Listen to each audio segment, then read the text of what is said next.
What's up, YouTube? It's Leo again, Coach White Belt, and today I'm talking about my son's NZXT H1 or NZXT, depending on what part of the world you live in.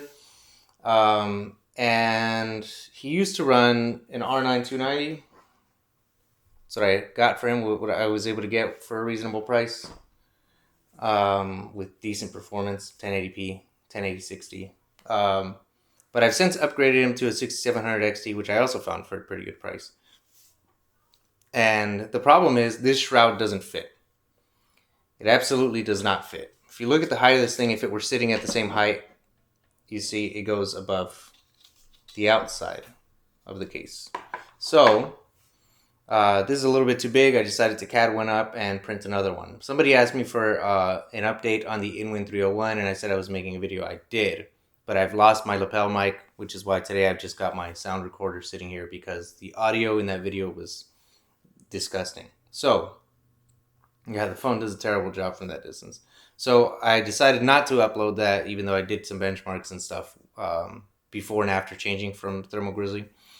There wasn't a big difference. The paste had been in there for a while, so it maybe made like a 3-degree difference or so. But the biggest difference, or the biggest reason for me going from Thermal Grizzly Kryonaut to Arctic MX-5 is actually that this computer was overheating. So this has got a 3700X in it, and the Thermal Grizzly that I had applied in there maybe 9 months prior or something like that, it just failed. It just started to overheat, like really, really badly. Like even in BIOS, it was running like 60 degrees. And then while running on the desktop and running a game, it was running up to like 100. It actually shut off, which is how I knew that it overheated.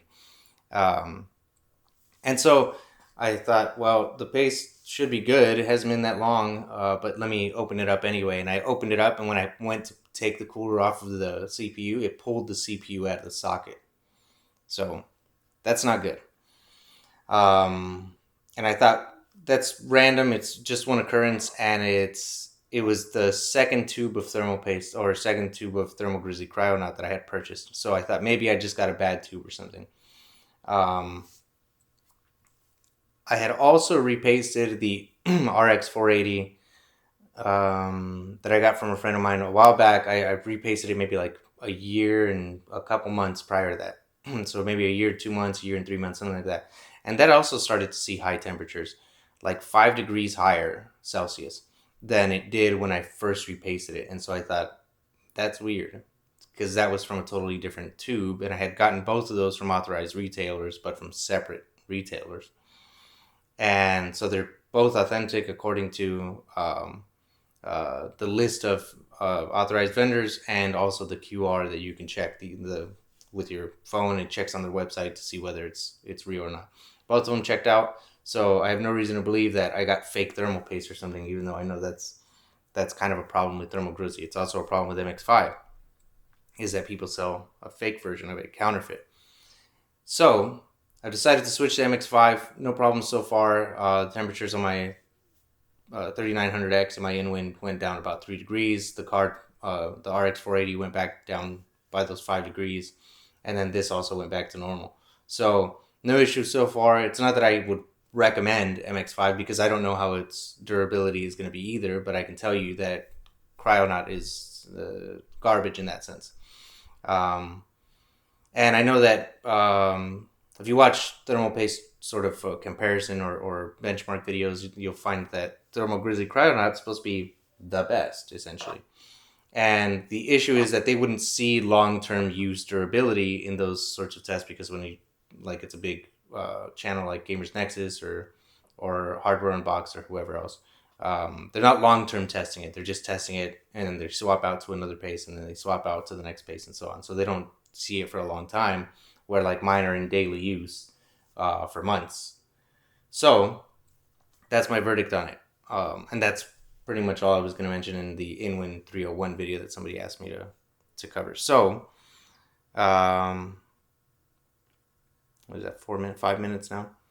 Yeah, so I found out that I printed this in PLA because I don't have my PETG in yet. So I printed it in PLA, which is not usable because the temperature at which it'll start to fail because of heat is 60 degrees C, which is way too low for this sort of application.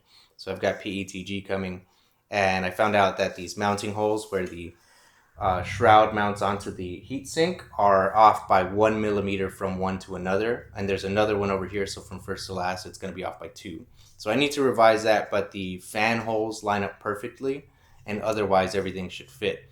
So this should fit in the case, and then that way I could put a heatsink on this thing and mount the fans instead of just, you know, taping them in there with some 3M.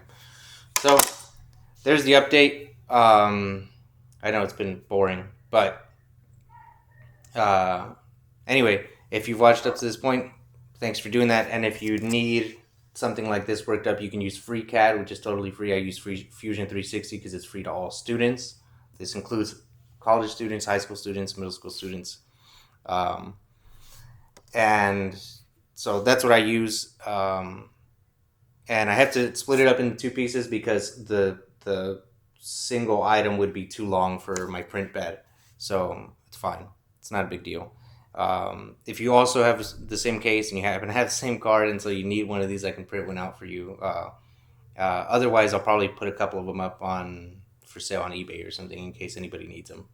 And I won't charge an arm and a leg for them. It's just, I don't know, to make up for the time and effort maybe that I put into it. But, you know, I don't know what it'll cost me in PETG, but I don't know, 10 or 20 bucks, I guess, shipped is what I'm hoping for. So I've been rambling long enough. Thanks for watching, and I'll see you guys next time.